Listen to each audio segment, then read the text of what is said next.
Tuhan sertamu. Inilah Injil Yesus Kristus menurut Santo Yohanes. Dalam amanat perpisahannya, Yesus berkata kepada murid-muridnya, "Sekarang aku pergi kepada Dia yang telah mengutus aku. Dan tiada seorang pun di antara kamu yang bertanya kepadaku, 'Kemana engkau pergi?' Tetapi karena aku mengatakan hal itu kepadamu, sebab itu hatimu berduka cita. Namun benar yang kukatakan ini kepadamu adalah lebih berguna bagi kamu jika aku pergi. Sebab jikalau aku tidak pergi, penghibur itu tidak akan datang kepadamu. Sebaliknya, jikalau aku pergi, aku akan mengutus Dia kepadamu. Dan kalau penghibur itu datang, Ia akan menginsyafkan dunia akan dosa, kebenaran, dan penghakiman. Akan dosa karena mereka tetap tidak percaya kepadaku. Akan kebenaran karena aku pergi kepada Bapa dan kamu tidak melihat aku lagi. Akan penghakiman karena penguasa dunia ini telah dihukum." Demikianlah Injil Tuhan kita. Ibu, bapak, saudara-saudara yang terkasih dalam Yesus Tuhan, dikatakan di sana sesuatu yang bagi diri kita agak aneh. Tuhan Yesus mengatakan bahwa lebih berguna itu kalau aku pergi dan kamu akan mendapatkan penghibur. Ibu, bapak, pola pikirnya begini saja, paling gampang. Kalau Tuhan Yesus itu tidak pergi kepada Bapa, orang yang bisa kenal dengan Tuhan Yesus adalah orang yang dekat dengan Tuhan Yesus. Kemana pengikut Tuhan Yesus ya hanya terbatas dengan mereka yang selalu ngintil di belakang. Yang selalu ada di belakang Tuhan. Kemana Tuhan pergi, para muridnya itu yang selalu ngintil ada di belakangnya. Itu kalau Tuhan Yesus tidak pergi kepada Bapa. Tapi kalau Tuhan Yesus itu pergi kepada Bapa dan diberi Roh penghibur, semua orang yang jauh pun itu akan mampu untuk bisa menangkap kehadiran Allah. Bahwa Allah bukan Allah yang jauh. Karena Roh lebih bekerja menuju kepada hati setiap orang yang beriman kepadanya. Sehingga kita yang jauh dari Palestina, karena Tuhan Yesus istilahnya itu berkarya dahulu di Palestina, itu bisa mengimani Allah. Bisa menyebut Allah dengan sebutan Bapa. Dan kita bisa disebut dengan orang Kristen. Maka lebih berguna adalah kehadiran Roh penghibur. Maka bukan hiburan, tapi kata-kata dari Tuhan Yesus kepada para murid ini benar adanya. Bahwa sangat berguna Dia pergi supaya Roh penghibur diutus Bapa kepada kita.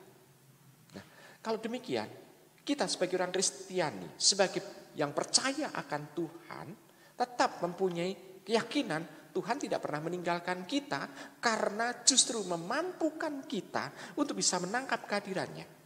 Dikatakan di sana dengan kata yang luar biasa adalah menginsyafkan kita.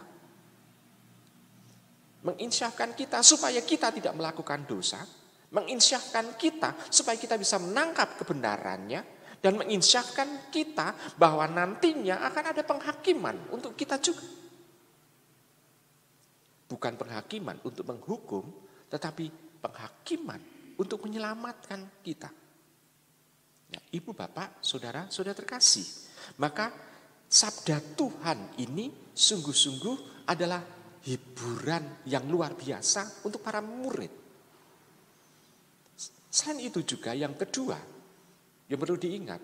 Kalau Tuhan Yesus meninggalkan para murid, di situ mau menampakkan bahwa para murid itu adalah orang yang bisa dipercaya. Orang yang bisa dipercaya artinya orang itu bisa bekerja sama dengan Roh yang diberikan Allah kepadanya.